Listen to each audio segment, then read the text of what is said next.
Well, don't suppose I'll ever look at Aggie's room the same way again, will I? Morris, take a look at those skulls, please. The skulls? But they have memories inside them? Oh, that's rather morbid, Sparky. Not quite. Look, I didn't explain this before because I felt things were confusing enough, but that slicing is a bit more powerful than I've led you to believe. Oh, well, what do you mean? Well, we aren't limited to memories of people who are alive. People are bounded by time, but memories aren't. Check it out.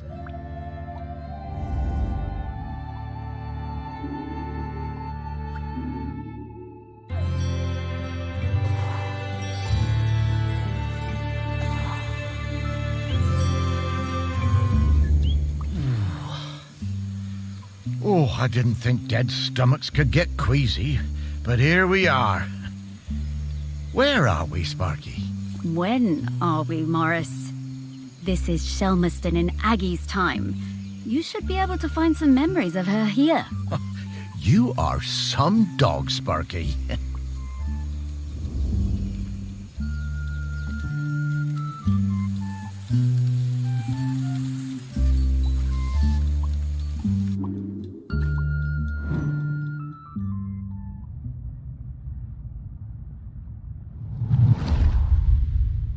It was the worst night in the world when Aggie was born. It began in the old village, the one swept away by the rivers of fire.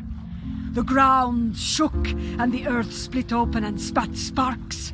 The sun hid and the huts burst into flame as we fled. I thought we would all die, everyone washed in the burning orange death, and Aggie's mother howling with the pain of the child coming. We made it as far as the cliff top by the sea. The mountain was still roaring and roaring. The rock ran in rivers toward the sea. The air smelled of death and poison. But Aggie was perfect. Small and angry, her tiny fists pummeling the air. I used my knife to cut the cord. We chose a spot for the new village closer to the beach. The burning rivers cooled to pumice and black glass. I made sure everyone knew that a life that began in this way would be special. Not everyone believed me, but Aggie proved me right.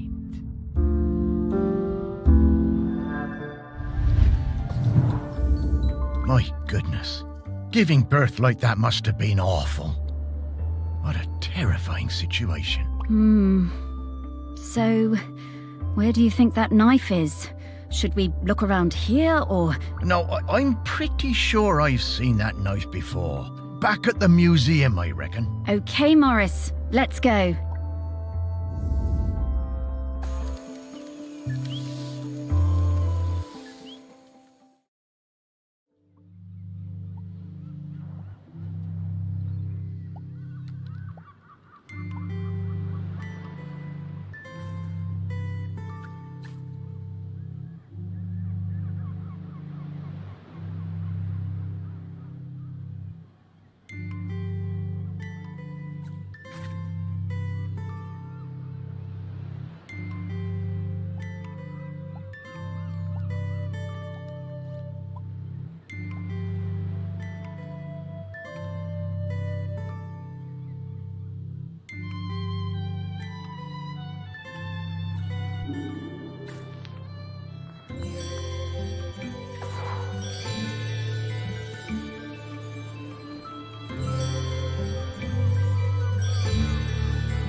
Beautiful.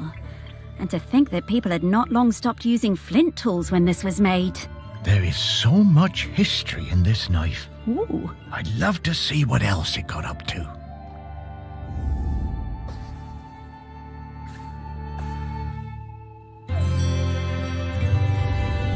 Getting the scent of Grenkins again, Morris. I'll pop up to let you know when we're close to one.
Of course we watched her. We had heard of her birth and seen her on the shore, her feet sometimes in the seawater, her body in the sun. We did not show ourselves at first. As a test, we left the mirror on the black shore, born of the volcano on the same day as her, and waited to see what would happen, to see if it called to her. She picked it up, turned it from side to side. She took it home.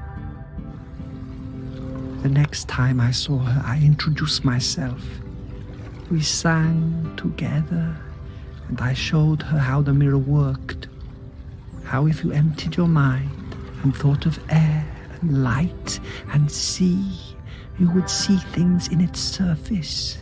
How things would unfurl in the future. Aggie was better at mirror gazing than any of us sea folk. She saw a girl, her own daughter not yet born, as leader of the dry folk. I told Aggie to keep on gazing into that mirror, that one day the island would need something more than a leader.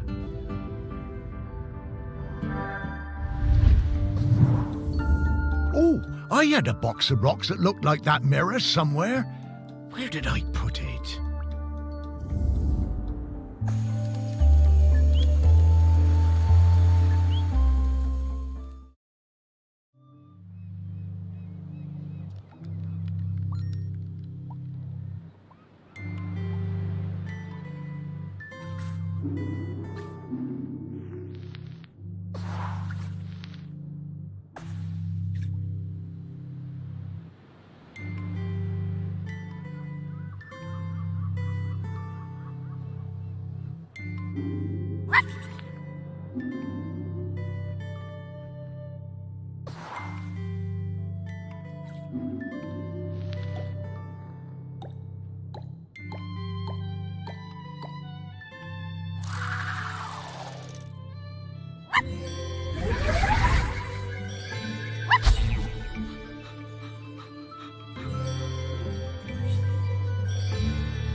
Oh, I'll sing you a song of the Queen of the Sea.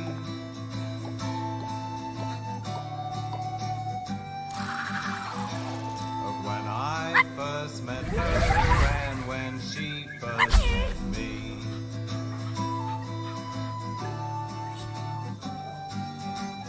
Of the silver and red and the start of my life, of my fathers and brothers, my first precious night.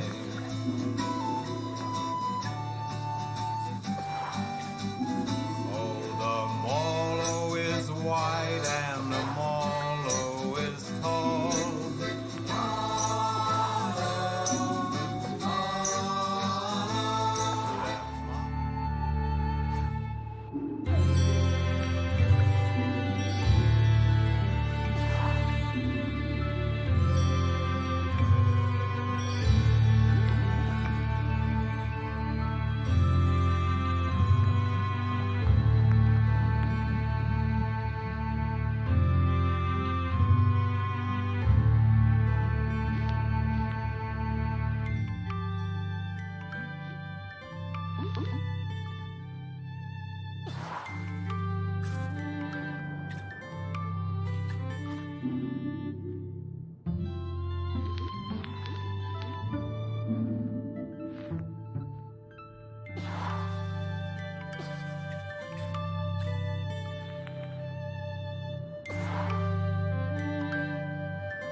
was always fearless. My mother Aggie told me there was nothing I couldn't do. With Otsul and without, I hunted the deer in the woods and the hares on the mountain, all before I had taken my first lover. And younger still, one time Aggie had me knock her tooth out when she was in terrible pain. I didn't mind even when the blood poured out. It was easy for me. Spears and knives were my nature. Death and courage were my meat and drink. I knew about Aggie's mirror, of course, but did not believe all of it. When Aggie warned us the mauler was sick and there would be fewer calves for the following years, none of us listened. It was to be my first cull. I wanted their blood. It was my nature. We would not take less of the mauler just because an old woman told us to. She came to the beach after the Morlow slaughter, her hair wild, eyes burning with fury, raged and shouted like a woman out of her mind. "We had killed too many," she said. Then she left the village, told us she was done with all of us, forever. As Otsul marked me with oil and blood, I did not mourn my mother leaving. I was young and foolish, and the sight of her ashamed me. But of course, I did not see what was to come.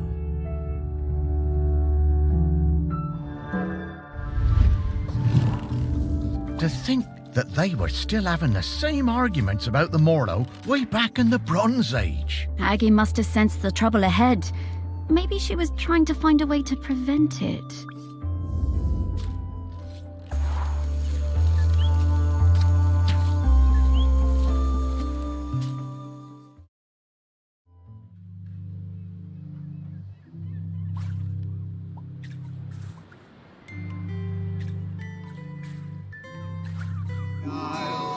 We welcome the Morlow, we answer their song, yes, we answer their call. The green of the seas, the mighty grey Morlow. What a beautiful object. Delighted to have it in our museum. Gave herself to me, gave herself to us all.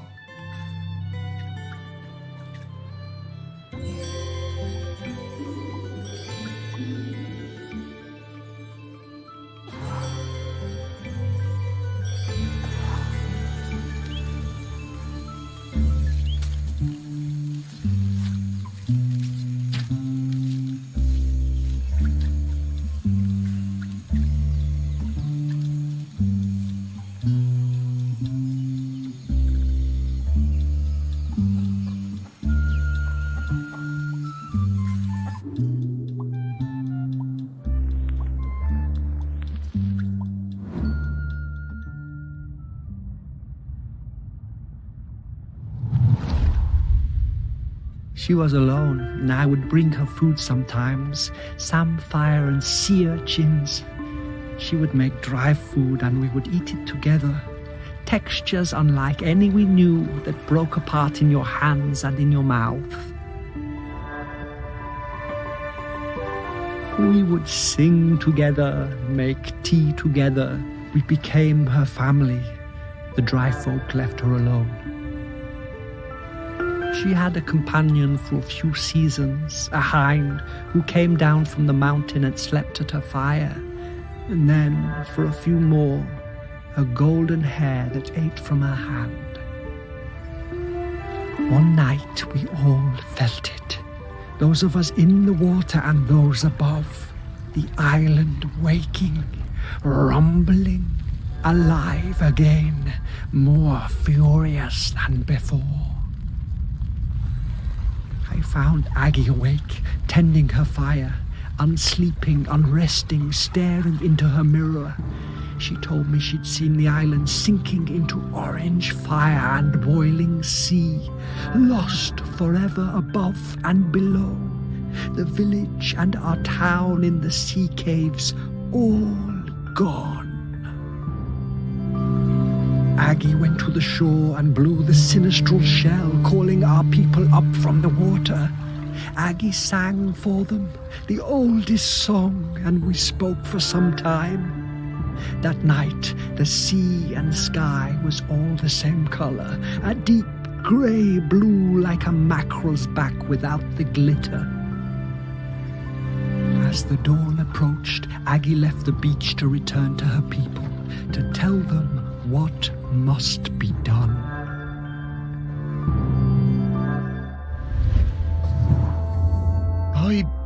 I'm not sure I want to see what happens next. We have to, Morris.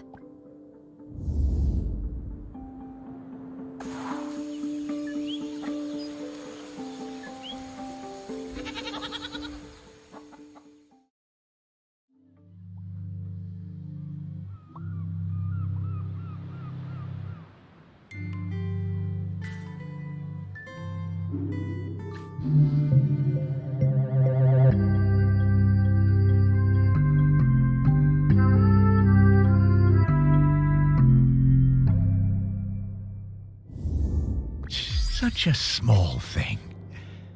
But it changed the entire course of our island.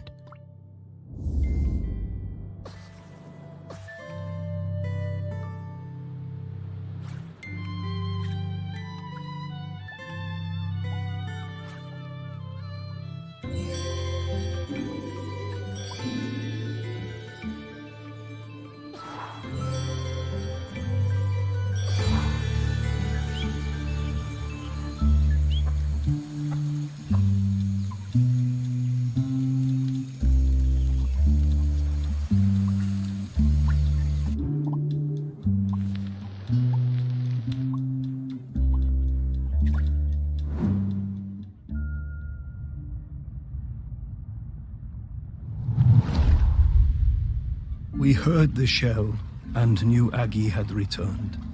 Ibni was the leader then. It had taken many seasons, more than we would have liked, but there were finally enough Morlo again, and our village was growing. We were strong. Some of the younger ones didn't know Aggie and didn't want to hear her, called her a moon-shotten crone, but Ibni looked in her mother's face and saw the truth of it. The end would come. The earth was growling again. There would be hot rivers of death and clouds of poison. But Aggie brought us the answer. She would give herself to the island. Ibni's voice shook. Surely a deer or a goat would be enough. The year's finest, blackest calf. Aggie cast down her eyes and shook her head. We all knew. I offered my blade, but Aggie turned me away. She took her knife that had cut her own cord the night the volcano last erupted and wrapped Ibni's fingers tight around the bone hilt. "It must be you, Ibni," she said, "and it must be now, before the sun comes up. This day, this morning, or we are all gone. The village, the people, the island." Aggie embraced her daughter. Ibni whispered something, but I could not catch the words. Both women's faces shone with tears. Aggie sat on the ceremonial stone, the tears streaming now from all of us. Aggie delivered her final message. She told us her body must not be burned or given to the sea, but lain in the earth of the island beneath the mountain. Ibni was shaking, and then I realized it was not just Ibni. The whole island was trembling under our feet, waking up. Aggie told Ibni to be quick, the end was coming. As Aggie took Ibni's hand and guided the knife to her side, we saw the fishfolk rising from the sea, hundreds of them, so many. I had no idea there were so many. Aggie was quiet the whole time, but Ibni cried out.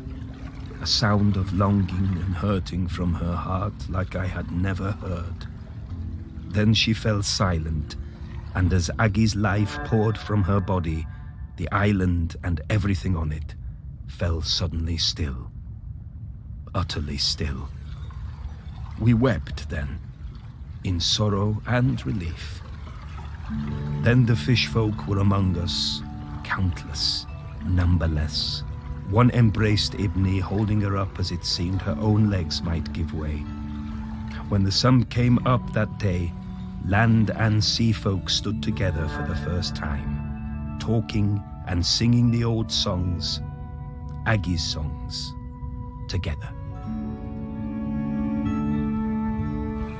Ibni and the fish folk took Aggie up onto the mountain. They laid her in the peat alongside the knife and all the things she would need on her journey. Ibni watched over Aggie for days afterwards. Before she was covered, she placed a sacred carved stone, Aggie's beloved hair, inside her mother's mouth to guide her and help her keep the mountain still forever. And so it was.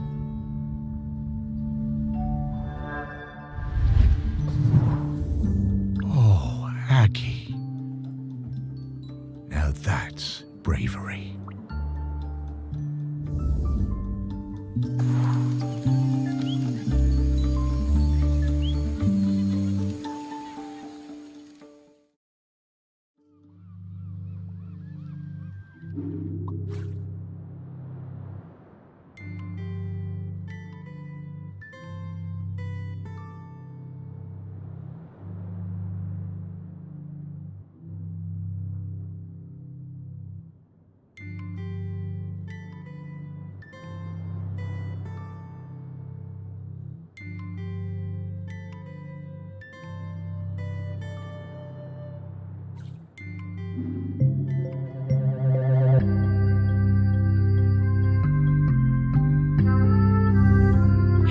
Sparky, it feels a bit, disrespectful looking inside Aggie's body like that. You were the one who dug her up and put her on a plinth, Morris. Yeah, but I... Relax, Morris. This body isn't Aggie anymore. She's long past needing this old thing. Well, all right then.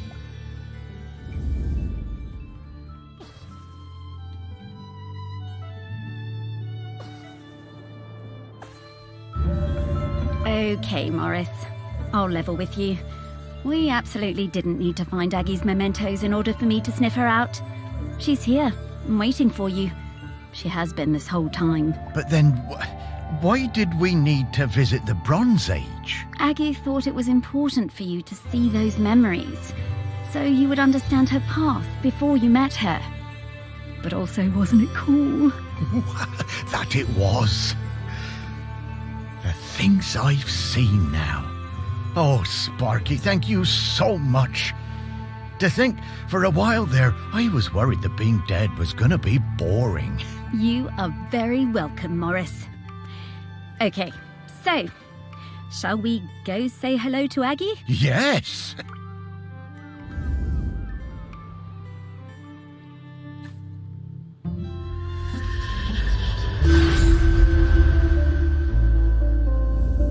Morris, Sparky, it's so good to see you both. Hey, Aggie.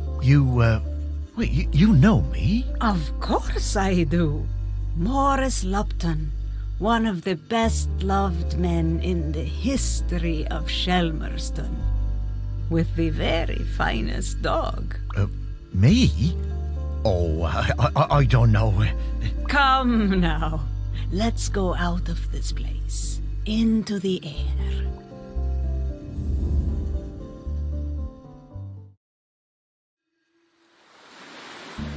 The one part of Shelmerston that looks just the same as the first day I saw it. I suppose it always will. I love this beach. It's always been my favourite beach. I'm gonna go run. Aggie, look at Sparky. She's shining. That's the hope and the joy shining out of her. That's it, isn't it? The point of all of this. It is hope, home. This island, it chose the two of you just as it chose me. And where will you be heading now? Heaven or something? Heaven? What's that? Well, I don't quite know how to explain it. But to me, it would be an awful lot like this beach. I don't know where I'm going, but I'm hoping to see Ibni, my daughter. It's been a very long time, but I remember her. We never forget the ones we love, do we, Morris?